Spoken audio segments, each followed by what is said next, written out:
Протест поради одземениот сообраќаен пристап до нивите по изградбата на експресниот пат Штип-Кочани организираа собственици на земјоделско земјиште во атарот на селата Тракање и Бања.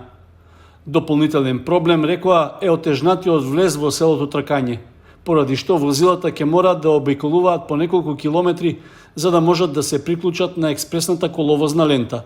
Сепак, најголем проблем ќе биде пристапот на земјоделската механизација до нивите, поради што се заканува опасност тие да останат необработени. Јас лично, како представник на фирма која овде има 10 хектари лешник, кој што овде е направена огромна инвестиција, сега сме спречени да работиме и да ја користиме. Односно, немаме веќе од каде да минуваме. Сега го користиме ова привремено решение, меѓутоа тоа ќе биде затворено за кратко.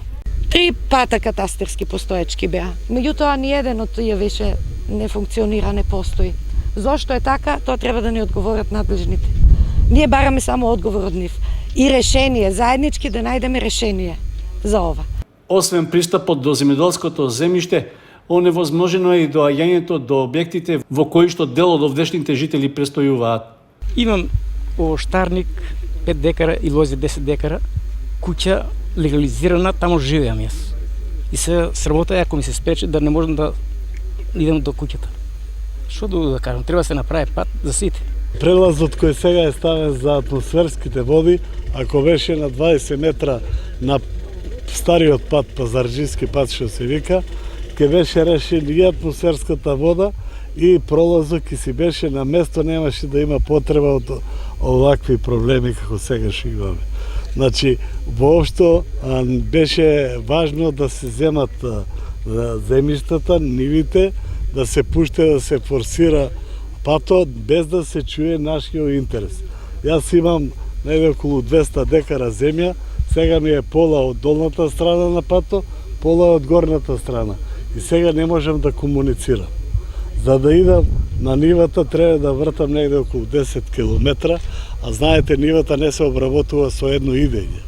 Ни можам да отидам со комбајн да ја жнеам, ни можам и ќе оставам. Собствениците на земјоделското земјиште, кои беа присутни на протестот, рекоа дека неколку пати ги доставувале своите барања до ресорното министерство и до јавното претпријатие за државни патишта.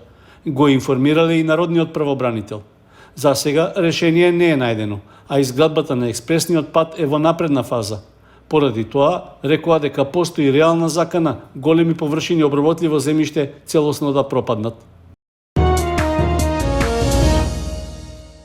И покрај најавите, изградбата на втората делница од експресниот пат меѓу Крупиште и Кочани не се реализираше со планираната динамика, поради што сообраќајницата се уште не е комплетна и не може да се користи. Министерот Бочварски најави дека новиот рок до кога треба да завршат работите е до почетокот на оваа есен. Со тоа, патниот правец ќе може да се користи по целата негова должина, наместо како досега од 3 чешми до Крупиште. Бочварски информираше дека вделницата веќе е пробиена и на поголем дел е поставен асфалтен слој, а изградени си и приклучните патишта и надвозници. Освен тоа се поставува и неопходната заштитна и друга опрема. Втората фаза Штип-Кочани, односно Крупиште Кочани, веќе реализацијата е 75% на работите и мои очекувања и очекувањата на надзорниот орган се дека некаде месец септември ќе биде финално реализиран на целиот овој експресен пат, со што граѓаните на источниот регион добиваат уште една многу значајна врска по овој брз пат и отвораме исто така многу нови можности за источниот регион.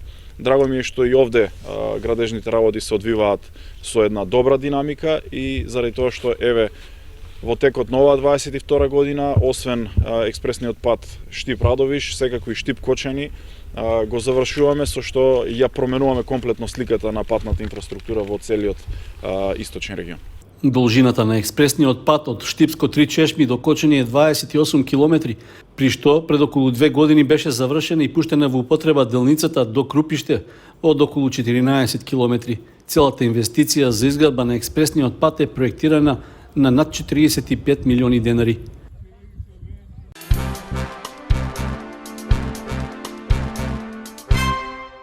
Во тек се уписите на нови ученици во двете средни училишта во Кочани, во кои има доволно слободни места за 9 одделенците од општината, кои годинава го завршија основното образование. За разлика од минатите години, сега новина е што пријавувањето за запишување е електронски преку посебен систем што го изготви Министерството за образование и наука. Според информациите од Средното општинско училиште Гошо Викентиев, интересот за запишување кај нив е солиден и според очекувањата. Најголем дел од учениците сакаат да се образуваат во електротехничката струка, а нешто помалку во машинската. Првото пријавување за уписи во нашето училиште помина солидно, значи имаме 110 кандидати кои што се пријавија во првиот уписен рок, во профилите кои што ги имаме во машинско и електроструката. Од оваа година новитет е прв пат се пријавуваат учениците по електронски пат. Поголем дел од учениците повторно дојдоа кај нас, ние и помогнавме околу поднесувањето на документите и ние го извршиме веќе рангирањето, само чекаме да помине официјалниот временски термин во кој што треба официјалните резултати да ги истакнеме на огласна табла. Имаме од општина Виница, имаме запишано од Каменица, од Чешиново Облешево секако традиционално кои што ученици кои што доаѓаат кај нас. Очекуваме и вториот уписен рок, ученици кои што немат успеано да се запишат во некои од другите училишта во општината или во околината, ги повикуваме да дојдат да се запишат кај нас, значи уште имаме слободни места во профилите од електроструката, електроника и телекомуникации, енергетичар и 3-годишните образование, и во машинската струка имаме слободни места, исто така имаме уште слободни места и во сообраќајната струка која што е една од најатрактивните. Слично како и во електромашинското средно училиште и во гимназијата Љупчо Сантов има доволно слободни места. Таму можат да се запишат 254 ученици, а досега се пријавиле 146. Планирано е да се оформат 7 паралелки, од кои 3 во гимназиската и по 2 во економската струка и за новото дуално образование за профилите бизнис администратор и хемиско-лаборантски техничар. Годинава основното образование во Кочани го завршија околу 320 ученици и според досегашниот одзив може да се констатира дека во двете средни училишта веќе има обезбедено близу половина од капацитетот.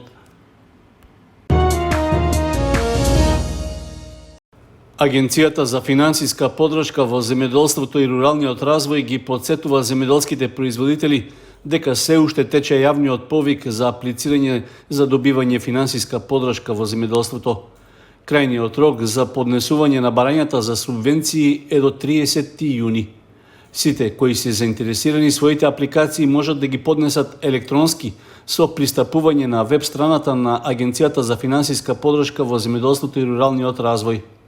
Од платежната агенција информираат дека барањата за мерките за растително производство се поднесуваат врз основа на евидентирани податоци за парцели во единствениот регистар на земјоделски стопанства.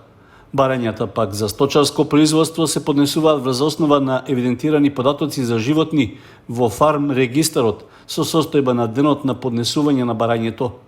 Пред да се поднесат барањата за субвенции, земјоделците треба да ги ажурираат податоците, за да имаат точни и целосни информации во системите од каде што агенцијата ги презема податоците, а што се важен сегмент за стекнување на право за добивање субвенции. Потоа, преку пристапување на веб страницата на Агенцијата за финансиска поддршка во земјоделството и руралниот развој, електронски се поднесуваат барања за субвенции со регистрација во системот, односно со клик на банерот директни плаќања барање. Оние земјоделци кои нема да знаат сами да ги поднесат барањата или имаат потреба од помош при создавање електронско барање, можат да се обратат во подрачната единица за земјоделство. Од платежната агенција се појаснува дека по електронското поднесување на барањето, апликантите треба да отпечатат и 2 примерока и истите да ги потпишат своерачно, пошто еден примерок да се достави до платежната агенција. Доколку апликантите утврдат дека при поднесување на барањето направиле пропуст или впишале погрешни податоци, барањето можат да го повлечат или да го изменат во рок од 30 дена од денот на поднесувањето на истото.